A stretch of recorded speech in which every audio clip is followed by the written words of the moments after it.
We'll let folks settle in. Thank you all for being here. Welcome. What a gift to be in this space with you all today. Welcome to Demands from the People, Grassroots Reflections after the 2020 presidential election, or during the 2020 presidential election, as it were. My name is Nadia Ben-Youssef. I use she and her pronouns, and I am the Advocacy Director at the Center for Constitutional Rights. Together with the U.S. Human Rights Network, the Hawaii Institute for Human Rights, we are so grateful to invite you all into this space of informal dialogue and reflection today, the day after Election Day in the United States. We are joined by educators and activists, cultural organizers, people's lawyers, and social medicine physicians. I am honored by their presence. As our political process plays out in the United States, we are reminded of how short our institutions fall from being able to guarantee human rights, meet material needs, and make possible a society where our communities are safe, healthy, and whole. On Monday, November 9th, the international community, as part of the Universal Periodic Review process, will review the United States, which will be the first time following this election season that the country will be formally scrutinized on the international stage. So we gather today with an eye towards that opportunity for international vigilance and solidarity, grounding ourselves in the political commitment that centers the lived experiences, expertise, and demands of those most impacted by systems and structures of oppression. On note on logistics and an additional political commitment around accessibility is that you'll find a transcript of this conversation happening live. We've dropped the link in the chat and you can follow along there. The transcript will be available for all after this conversation as well. To guide this reflection, I am so grateful to be able to turn this over to my colleague, Maya Finoh, who will moderate our discussion. Maya is a cultural worker, an organizer, and the advocacy associate at the Center for Constitutional Rights, and someone who continually expands my own thinking about how best we advocate for human rights and together advance collective liberation. So Maya will share a bit about the process and introduce our panelists. Thank you again all for being here. Thank you so much for that introduction, Nadia. My name is Maya Finoh, and I'm the moderator for this conversation. A bit about the structure. For this conversation, panelists will be divided into two groups. Each group has about 25 minutes to discuss key concern in this political moment with a few guiding questions. The purpose of doing two different conversations is to curate a reflective space in which panelists can be both speakers and also listeners. And each panel will have a different human rights focus. The first panel will center economic, social, and cultural rights. And the second panel will center on civil and political rights. And so for the economic, social, and cultural rights conversation, I have with me Bill Fletcher and Manolo De Los Santos. And so before we start, can you each say your name, your pronouns, any identities you hold that you are comfortable with sharing, and one key concern or issue that defines this moment for you? I can also repeat that, and I can start myself as an example. So my name is Maya Finoh. I use they, them pronouns. In terms of identities that I'm comfortable with sharing, I'm Black, queer, non-binary, and the child of West African immigrants to the United States. In terms of one key issue that I think defines this moment for me, I'm really interested in unpacking the amount of misinformation that has happened throughout this 2020 presidential election in the US, and also the deep investment in white supremacy that many people have in the United States that has allowed for Trump to do very well over these past 4 years. And so whoever would like to start. I'm Bill Fletcher, he, him. I'm in Maryland, in the United States. I'm a longtime leftist, writer, trade unionist, and my concerns are that we live in a country that now demonstrably has, without any question, a significant right-wing movement that is armed. Thank you so much. My name is Manolo De Los Santos. I am a popular educator with people's movements in the United States and in different parts of the world. Identify as he, him, and I am an Afro-Latino son of immigrants to this country. I echo the concern that Bill raises, is that we live in a moment in history in which the United States, it's deeper in a political, economic, and social crisis in which white supremacy is being reconsolidated as we speak, regardless of who wins this election. Thank you both for introducing yourselves. For the next sort of 15 or so minutes, I'm just gonna ask one question that you both can answer, and also feel free to respond to one another.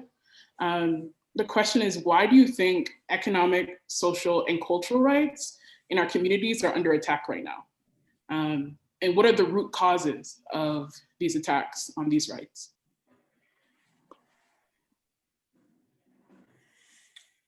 Well, the root cause is that we live in a capitalist society.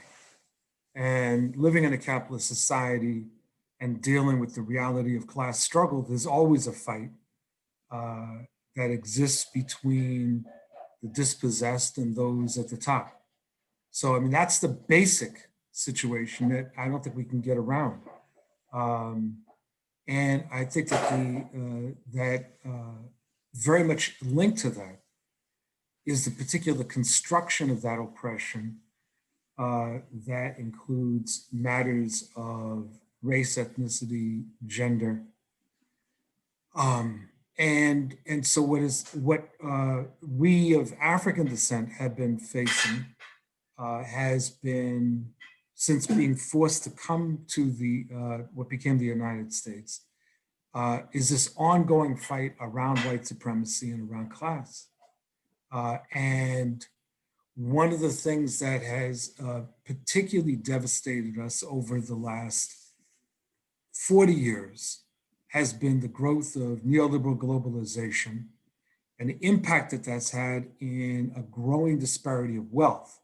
So we disproportionately suffer as a result of the polarization of wealth that has been witnessed, not only in the United States, but on a planetary scale.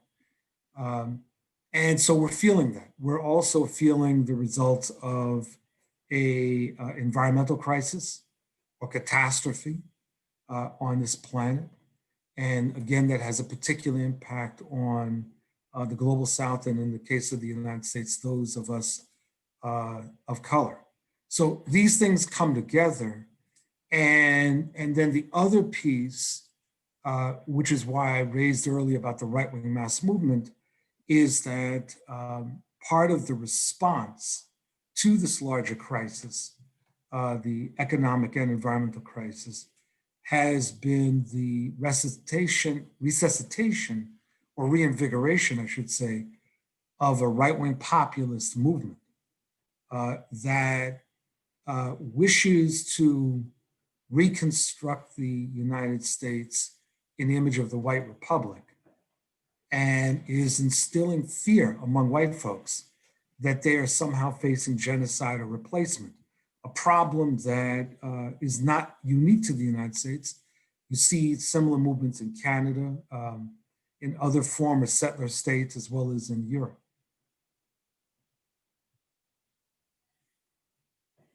Well, I think this is always an important question, and I think Bill already opens up the door, I think, for a correct analysis of the whys and also the scenario which we're living in. Not only is capitalism at the root of the crisis we're living in, but capitalism has not been capable and will not be capable of providing any systemic solutions or programs that will actually better the lives of the majority of people in this country.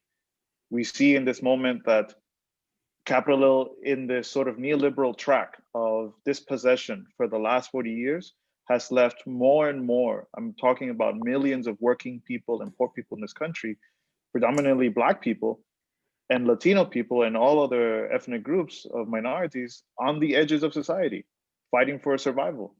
And I think in the moment right now, we also see that there is actually the reconsolidation of the white supremacist project is in many ways a confrontation to the forces, the growing socialist consciousness, and I think a consciousness of fighting for survival that many people are having on the streets right now. The response of the US government to, as Trump says, to not just make America great again, but to call for a patriotic revival in this country is in response to, I think, the living struggle of many workers and many Black youth on the streets of this country for a better form of life with dignity. Thank you both.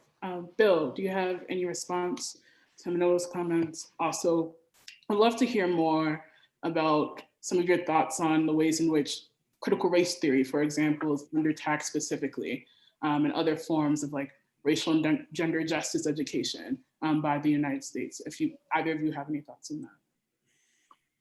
Well, I have nothing really to add to what Manolo eloquently laid out. What I'd say is that the attacks on critical race theory is part of a ongoing battle around history. It's the reasons that W.B. Du Bois wrote Black Reconstruction in America in the 1930s, that there's a constant fight over the nature of the truth. It's the reasons that Chicano activists in the Southwest took up a struggle in Arizona and other places around a discussion of the US war of aggression against Mexico. That the history is a battleground. And that's one of the reasons that it's very boring in school. It's taught in a certain way in order to discourage people from really understanding its central importance, a point that Malcolm X made many, many decades ago. And I think it's critical that we understand that when, for example, Trump banned racial justice education in the federal system, attacked critical race theory, this is not an abstract discussion in academia. This is about reconstructing history in a way that's favorable to the settler, in a way that legitimizes or beautifies settler colonialism and imperialism. And so that's why we have to take up that battle. And it's not something to be reserved. It's too important to leave it to the academics. It's a battle that has to take place among all of us that are engaged in the fight for social justice. I couldn't agree more with Comrade Bill. I mean, the attack on education as a whole actually should be seen beyond even the question of defunding or attacks on critical race theories. I mean, there is a battle of ideas that is taking place across this country. There is an idea of what does it mean, not just for the US to exist, but what does democracy and how every element and virtue of our life are defined. All these ideas are in a huge battle right now. And I think it's not just it's not enough for us to simply criticize that there is just a level of attack from the Trump administration or federal government, but it's almost to us to lead a battle to even break out of sort of the neoliberal discourse of multiculturalism that was imposed in a period that has weakened our ability to fight for an education that is actually inclusive, that shares the participation of millions of people in this country, that is reflective of the lives and struggle of those people who actually make this country exist. That is a bigger battle that we actually have to engage on. And I think that's where there is a need for not just for movements to take on this question of education more seriously, but political movements or social justice movement to actually take this as a banner of struggle. The fact that we still face a reality in which millions of our young people who are growing in consciousness by the moment because they're confronted with reality itself on the streets when our brothers and sisters are murdered, when our people are jailed, when people are left out of this system. But there's a bigger struggle.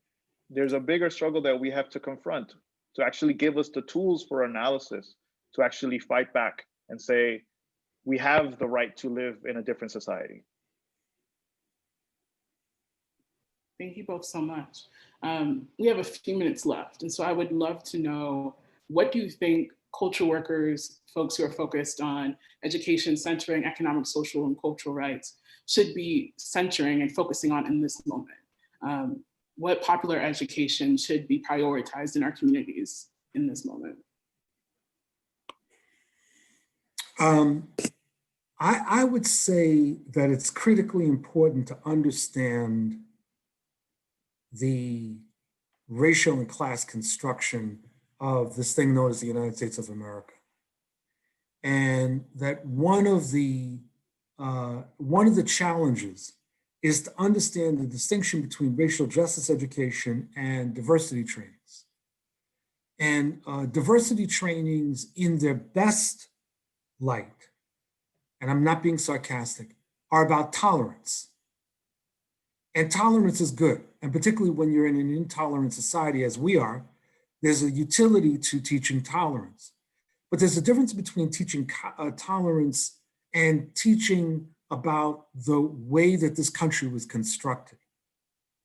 One can be very tolerant of an opponent, but if you don't understand the construction of race from 1492 on, when you don't understand the notion of a settler state, when you don't understand the construction of privilege, and by privilege, I'm not talking about what many of us are now becoming familiar with, where a white person comes into a room and puts up their hands and says, I just want to tell everybody I'm acknowledging my privilege.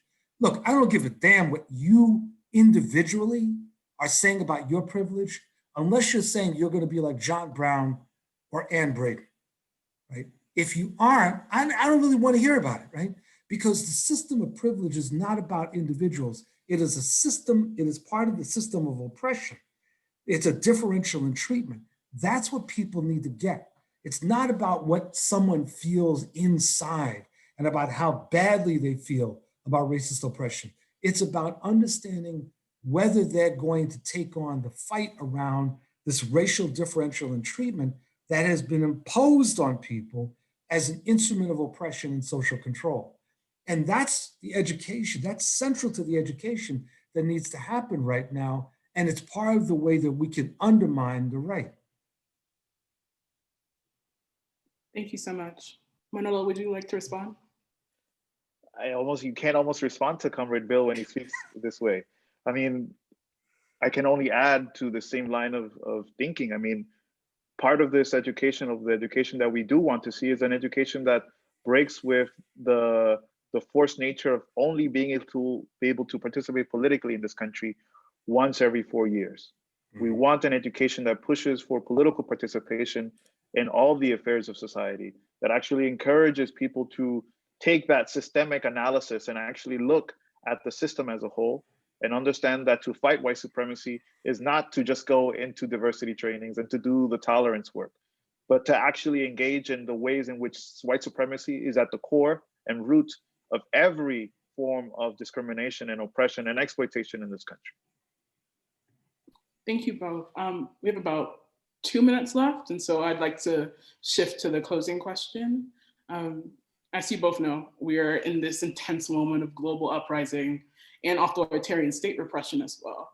And also, the international community is reviewing the US through the Universal Periodic Review process next week. So I'd love to know, what is one demand you have of the international community in this moment? And what should the international community, or what should the international community commit to? I think that there is a specter haunting the world. And that specter is right-wing populism.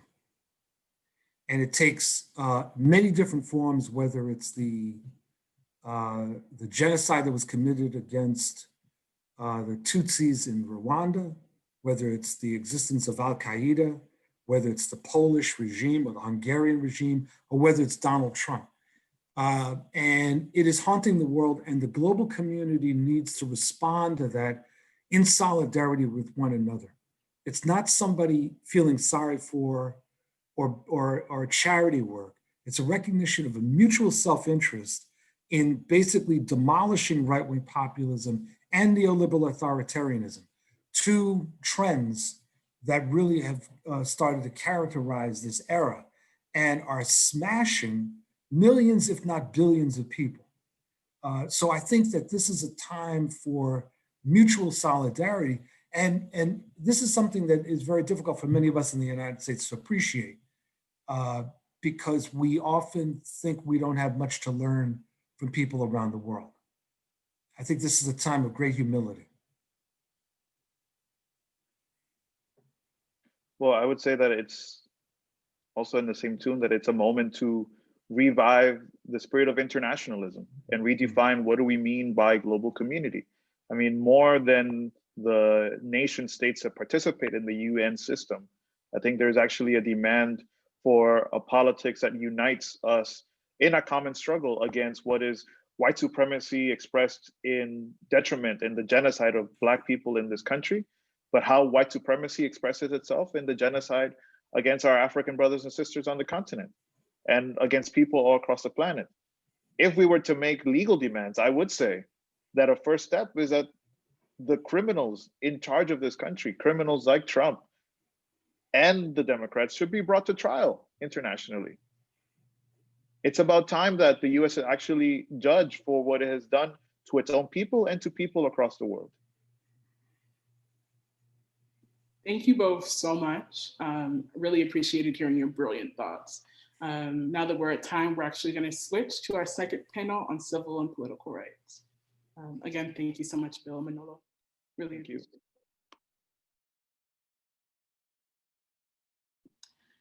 Thank you all so much for joining. Really appreciate you all just like bringing your brilliance to this conversation on civil and political rights. And so we're going to start also with the same general introduction question.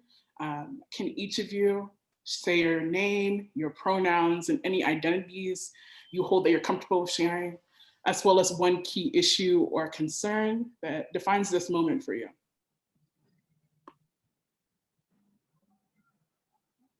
Whoever feels like starting, go ahead.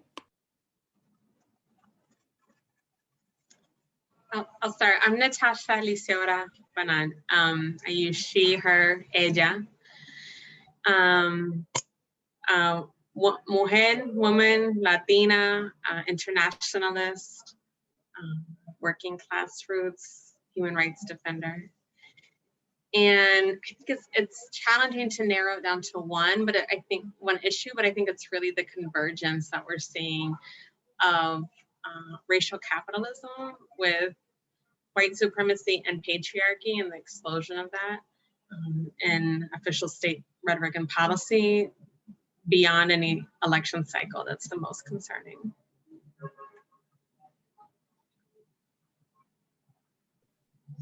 I can go next. Michelle Morse, use she, her, hers pronouns. I identify as a Black woman, as a physician and public health and social medicine practitioner, also as a Philadelphian, and certainly as an activist. Really honored to be a part of the conversation, and there are similar, so many issues that I am extremely concerned about, particularly as a physician. But I think perhaps the one that I'll mention that feels the most urgent for me in this moment is the disinformation and misinformation about what COVID is and how that has been weaponized by white supremacists and used as a form of biological warfare, quite frankly.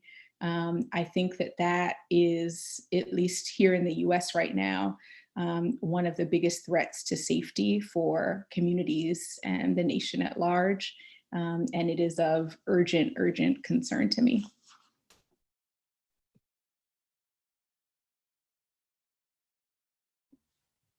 Hey y'all, my name is Nnennaya Amuchie. I use they and them pronouns or any pronouns. I am a non-binary queer person who's also first generation Nigerian, via LA, California. I identify as an organizer, a lawyer, also based in DC. So that's also a place where I call home. And I identify with Black radical traditions. So that includes Black communisms, love Black anarchism, internationalism, Pan-Africanism, and Black radical queer feminism. And yeah, because I think there's just so many possibilities when we break away from the confines of what this country and this world offers us and actually centers Black liberation at the center and the crux of the work that we do. And so I think that the thing that is coming up for me is just the challenge I'm having is the individualization, I think, of Trump and Trumpism, as though Trump is operating in, his individual capacity, as opposed to exposing all of the contradictions that are heightening at this time, and this posturing of Biden as an actual opposition to Trump and not the result of, right? I think our Obama years, it presents to us a Trump and our inability to combat the growing and expanding U.S. Imperialism and destruction at home and abroad that has was occurring under Obama, specifically on the continent of Africa with AFRICOM, and then it was expanded with Trump. And so I think the challenge is drawing the connections globally, and excited to be having conversations about internationalism, especially on the heels of the End SARS movement in Nigeria, which I've been finding ways to support. Thank you so much, Michelle, Nana, Natasha, for joining this conversation. I have a general guiding question. This is an informal dialogue, so please feel free to respond to each other, riff off each other, whatever works for you. The question is, as you all know, the US is in this really uncertain moment due to these multiple pandemics of COVID-19, but also intense anti-Black racism. So it'd be valuable to hear from each of you. If you could speak to the state of civil and political rights in the US right now. What are the barriers that you think prevent or obstruct marginalized people from exercising their civil and political rights in the US?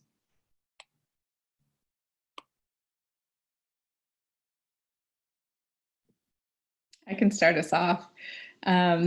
And yeah, very, very appreciate you saying that we can kind of keep the dialogue going between us. So I may also want to respond a little later to what's brought up. But the three things that come to mind for me in terms of threats to political and civil rights for folks here in the US, I'm thinking first and foremost, I'm thinking about voter suppression. Second, I'm thinking about, again, deportation.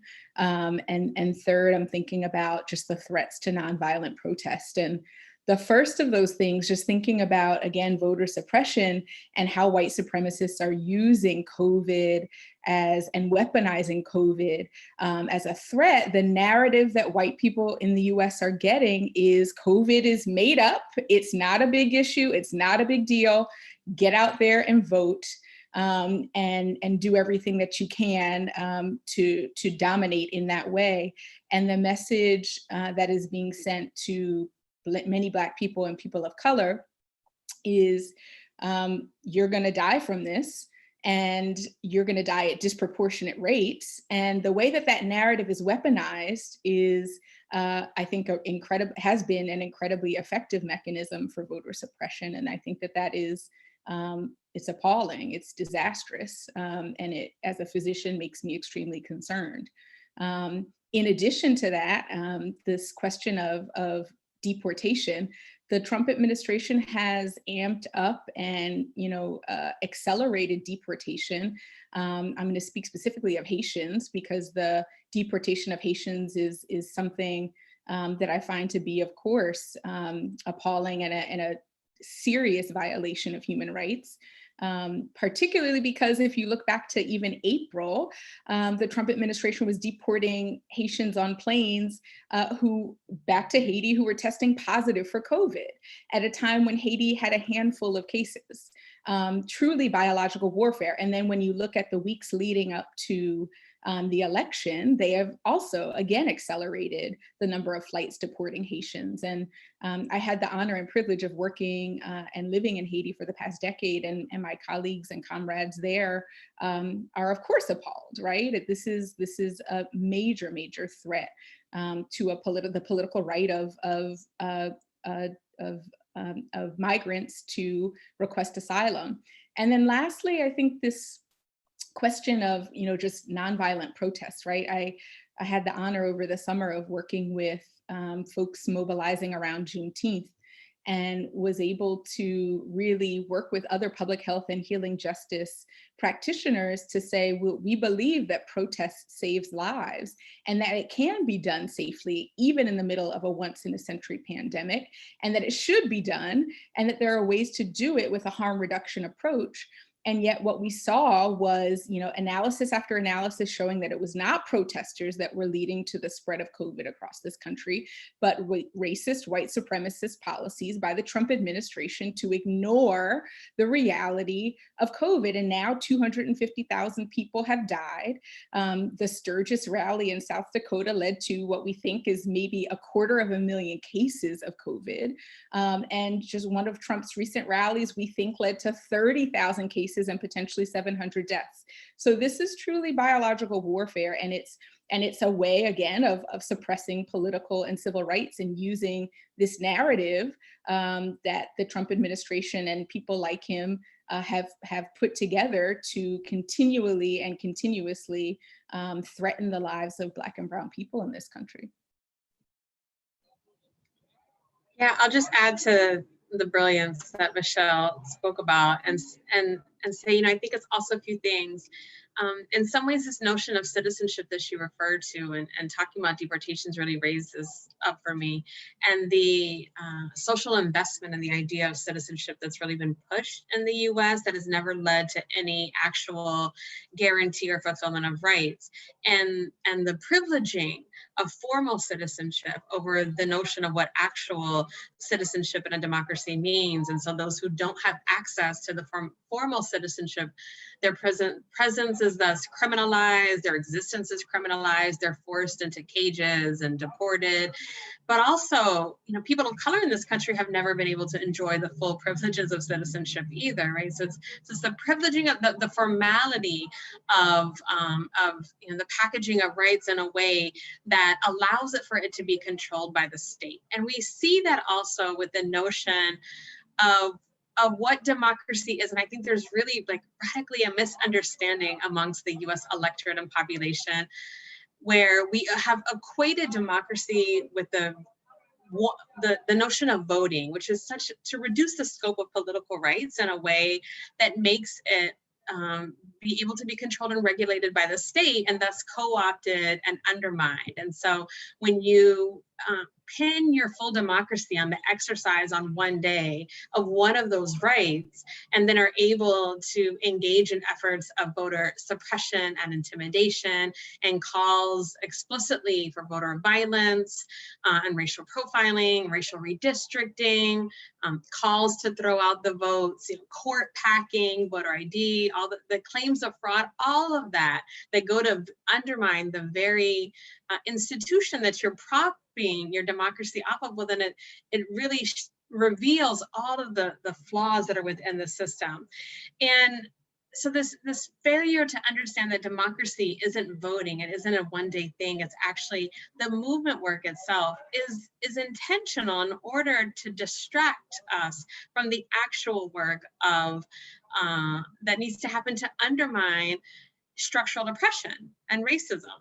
Right. And when we channel all of our political capital into electoral processes and our social and economic capital into that, and then pin our hopes there, instead of doing the actual work, it's also really designed to protect our comfort so that we don't have to make uncomfortable choices and face uncomfortable decisions about who we are. And yet that question gets tossed up around every electoral cycle when suddenly we're surprised and shocked at the result of what this country has been built upon. It isn't a unique political project, the United States, right? The idea of white settler colonialism that's built on the slave economy and on racial capitalism is actually the model that's been perpetuated repeatedly through US foreign policy elsewhere. It's what it's built upon, and that isn't anything unique. And yet the idea of US exceptionalism that permeates our electoral space and also our movement space that has given us the privilege of looking away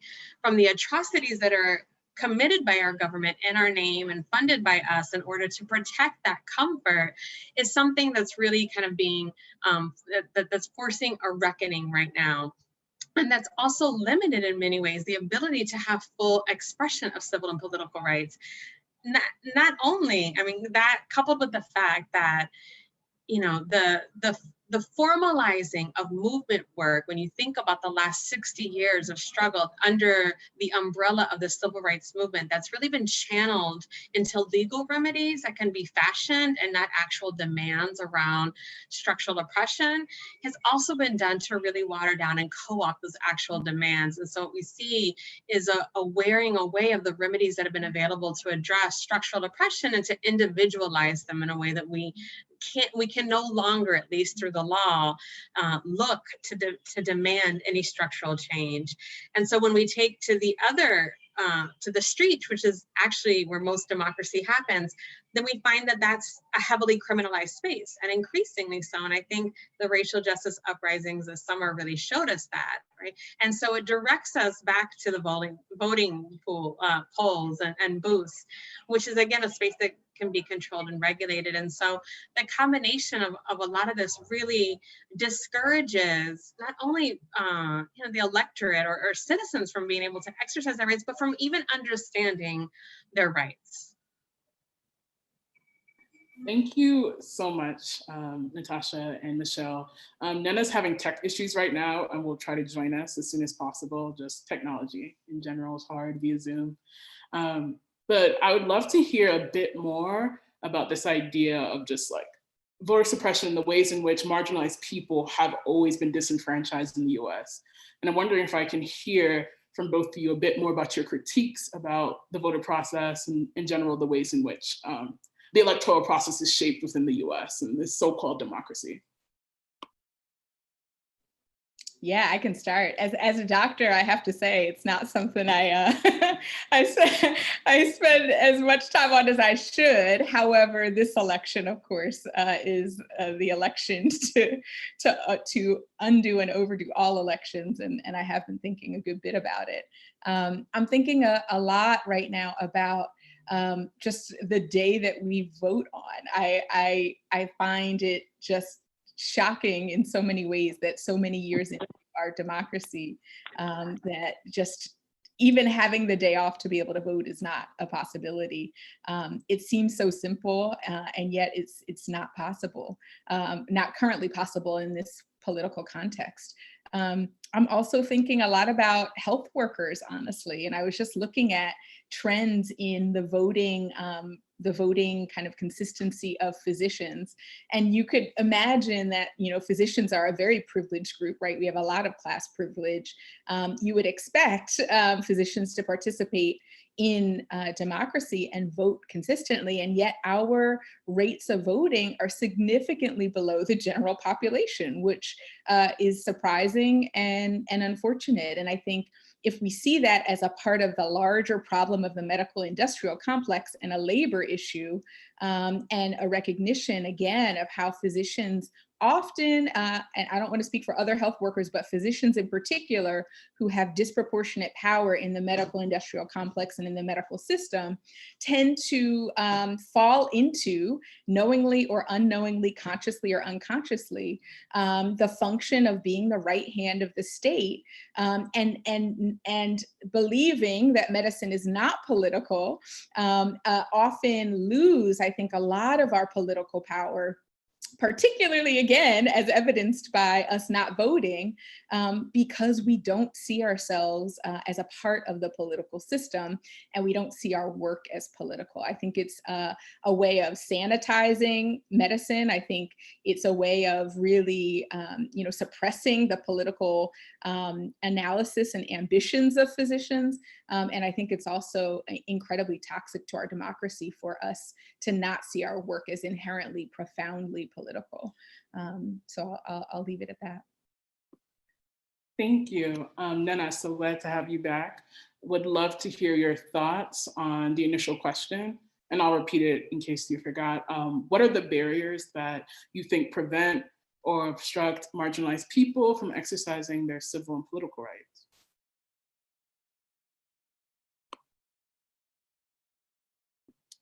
Oh, I think Nnenna might still be having tech issues.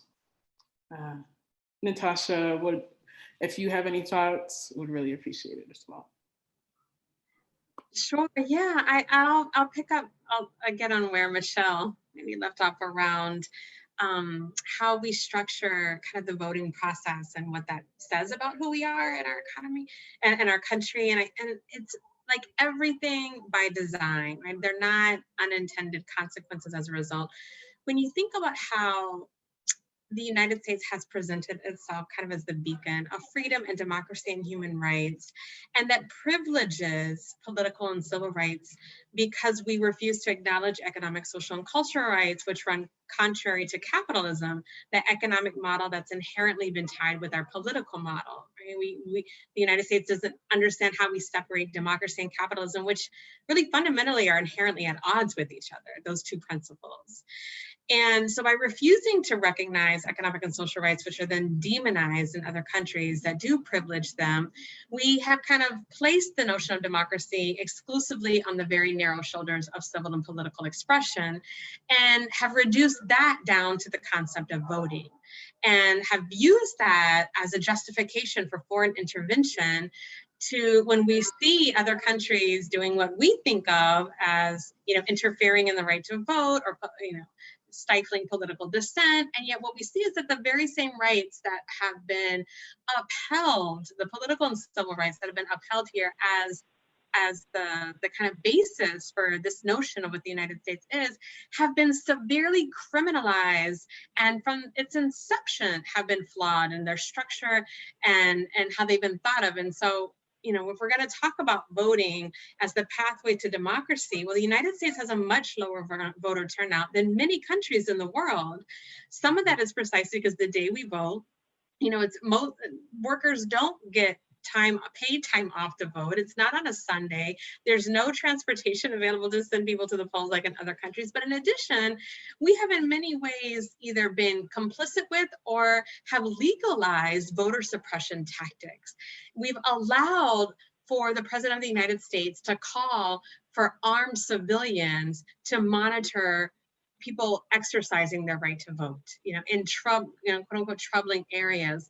We have bought into this idea of voter fraud, voter suppression tactics that have historically been used in communities of color to suppress the one place that we have decided political expression is acceptable, because we don't want people going to the streets, which is the other place where actually most democracy happens and where most political demands and popular demands are actually won. And we see that repeatedly. So that space gets criminalized, and yet so does the voting booth. So it's not a surprise then when you see voting outcomes rendering a response that isn't palatable to those in control, to resort to tactics that the United States has actually used and fomented abroad. If you think of the case of Venezuela, the opposition tactics that have been used there to preemptively denounce, sow doubts of legitimacy of electoral processes, preemptively denounce them as fraudulent, so that when they render the result that everyone knows they'll render, then you can use that to justify further kind of coup tactics to undermine democracy, which really expose how fragile the system is to begin with, that you have pinned your democracy on, right? And the fact that we at this kind of point in this political project called the United States every year continue to litigate voting rights cases for very minimal gains, right, shows how kind of wrought with fragility the system is. And I think Nana maybe have joined us. I want to make sure that she gets a chance to speak. Yeah, Nana, I'm wondering if you can hear us and if you can respond. Yes, and do you mind repeating the question? Yes, absolutely.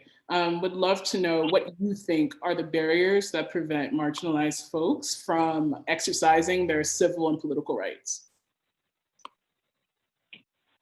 Dope. So I think since Bill brought up W.E. Du Bois, I thought I'd just read a quote by him, which is to say that we don't live in democracy. And so I think the fact that we don't live in democracy is the biggest barrier. But W.E. Du Bois wrote an article in The Nation about why he won't vote in 1956.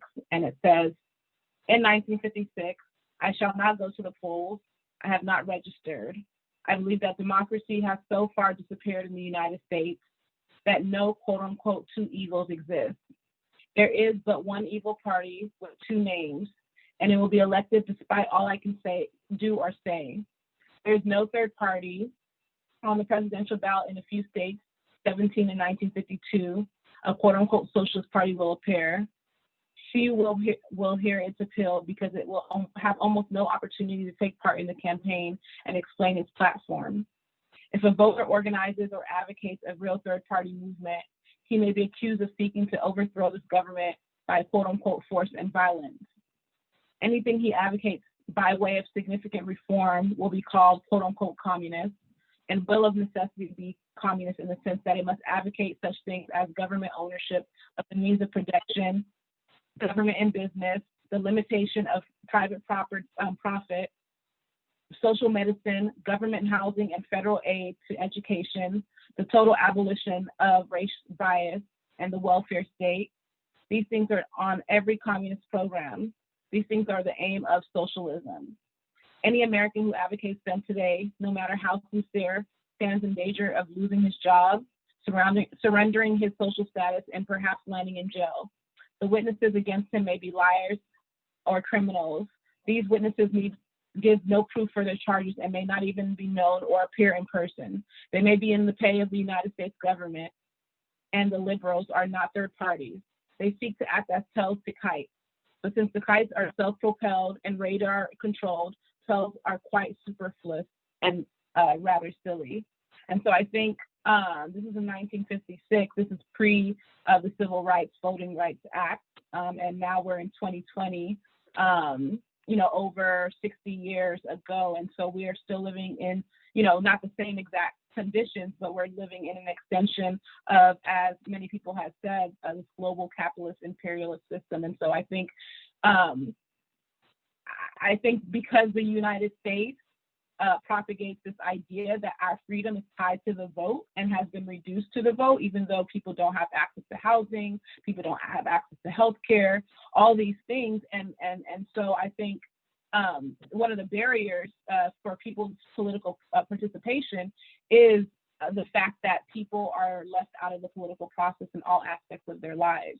And so if somebody is hungry and keeps voting every 4 years or every 2 years and doesn't see a result of more food on their table, then people are not going to feel inclined to vote. And I think people are shocked and surprised that it hasn't been a landslide, but I feel like we're having the same conversation we had 4 years ago, where people were shocked and surprised that Trump would win. But my question is, why would the United States not produce a Trump? And how do we start to position ourselves and understand the nature of this country and as to not be shocked when something like this happens? And so, yes, I think the biggest barriers are those things. And I think, really excited with what's happening in Bolivia and what's been happening in Venezuela. And there's a lot of models of like how we can actually build a political system that is actually direct democracy. We don't live in a direct democracy. And so, and I live in DC, right? And DC does not have statehood. So regardless, people are suppressed and disenfranchised, whether structurally or by the nature of that people do not see their material needs being met through the vote. And I think it's ridiculous the way that we spent $11 billion on the election this year, while there is an impending eviction crisis and homelessness crisis and healthcare crisis. And so I think it's a matter of the priorities of the state, and heralding the vote as the thing that's going to get us free, I think is oftentimes what derails and disorganizes our movement. And so really appreciative of folks in Bolivia demonstrating that it's not just the vote, it's not just engaging in the electoral process, but you actually build outside dual power and institutions where the people have the power. And so it doesn't matter who's in office, because the people have collectively built the power in order to dictate what those people who are supposed to represent them do. Thank you so much, Nana. So great to hear from you. We have about 5 minutes left, and so I think it's now time to sort of transition into the closing question. And I'll start with Nana, since you've had the least amount of speaking time. Would love to know, what is your demand of international community at this moment? And what should the international community commit to? Yeah, it's an interesting question. I'm not sure if as someone who is a Black organizer in the US who both identifies with communism and internationalism, so I often look to the international community for knowledge, strategies, and understanding of the current conditions we are in. And while I understand that the US has a ripple effect, I see it more as a symbiotic a relationship between the international community and Black people in this country, which has been for over 600 years. It's a symbiotic relationship. My ask, I guess, is to, continue to expose the contradictions of the US and its allies in your countries and communities, and organize, against anti-Blackness in your respective communities, and organize for African people and all oppressed people, and find opportunities that we, outside of the nation state, as Manolo said earlier, can build relationships. So it's not just from state to state or country to country, but we're actually centering those people who the state has not named or articulated in their constitutions and in their structures. And so also asking and the international community to continuously fight for indigenous communities in their respective communities, fight against transphobia, homophobia, ableism, classism, and all of these contradictions that we still have to resolve regardless of our economic conditions shift or change.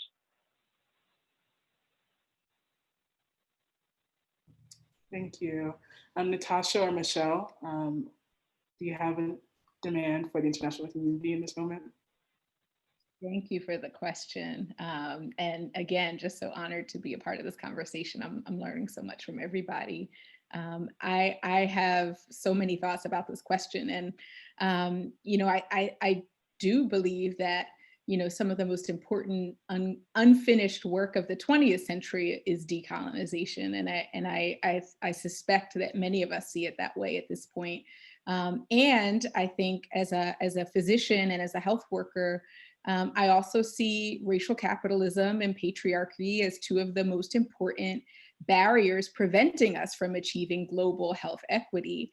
And I know there are a lot of health workers out there, whether they're, from the global South, from the global North, it almost doesn't matter. As a health worker, you see what happens to human beings when state violence goes unchecked and when lives are not equally valued. And it can be an incredibly politicizing and radicalizing experience. And so I think part of my ask to the international community is specifically to the international health worker community to stop pretending that this is not a political fight, and to continue to deepen the political nature of our work, whether it's political education of health workers, whether it is rebuilding trust with communities, whatever that work might be for you. And I think doing it in a way that is internationalist, has a global vision, has a global solidarity vision in both theory and practice is tremendously important. And I want to also thank all of my comrades all around the world that I'm already working with, because a lot of health workers around the world are already connected and are already trying to lift up each other's work and the stories of COVID all across this world. So I hope that we can also continue to support each other in that work and in that international spirit. And then I think the last thing I would say is many of us, I think, have been learning about the atrocities at Irwin Detention Center in Georgia, and recognizing the health implications of it, and recognizing the global implications of it, because most of the women who were harmed and violated were women from all around the world who were seeking asylum here in the US. And so I would also call on the international community at large, and particularly health workers at large all around the world, to lift up that example and that atrocity, and commit to never allowing that kind of thing to happen again, and particularly for physicians here in the US to really lift that up. I guess I would just add to that, I would definitely call for, in terms of kind of, structural ways that our international comrades and compañeros can help, is to support the call for a commission, really a permanent commission, to monitor racist state violence in the United States, that the United States has, because of its presumed legitimacy and democracy, rarely has inspired politically bold leadership of other countries to challenge that, even when everyone knows that it has no moral crutch to lean on, and that we really need folks to be much more courageous in calling that out, and not being complicit even with their silence, if not with their own expressive actions. I think it'd be useful for us to have formalized international election monitoring and observation groups, the way that the United States has done and other countries have done it elsewhere, to really call into question the tactics that we've discussed that have been used, and to demystify the process. I think also, a couple of other quick things, just understanding the fundamental principles of solidarity, which really require, I think as our comrades earlier said, for deep humility on the part of US citizens to understand and recognize how the fascist tendencies that we're experiencing and kind of the alt-right regimes that we're living under now have been experienced and lived under by our compañeros and compañeras abroad for numerous years, propped up by our government, funded by them, and they've long experienced the consequences of living under dictatorships and alt-right regimes, and there's a lot for us to learn from them under the principles of true international solidarity and mutual aid. And this is the moment, I think, for those in the international community to understand that they really have something to teach us, and to reach out and to know that there's a willing audience here. And lastly, Michelle gratefully touched upon this, which is decolonization, and understanding that the United States is actually still a colonizing nation, not just a neo-colonizing nation, but it actually still holds colonies, and that it's it's far past time for the international community to gloss over that, and instead to actually move towards actual decolonization.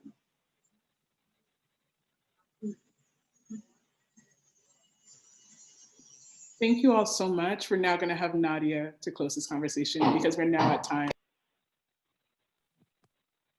What a gift this conversation has been. Thank you so much to our panelists, our friends, our comrades, for sharing your analysis. We're so grateful for you.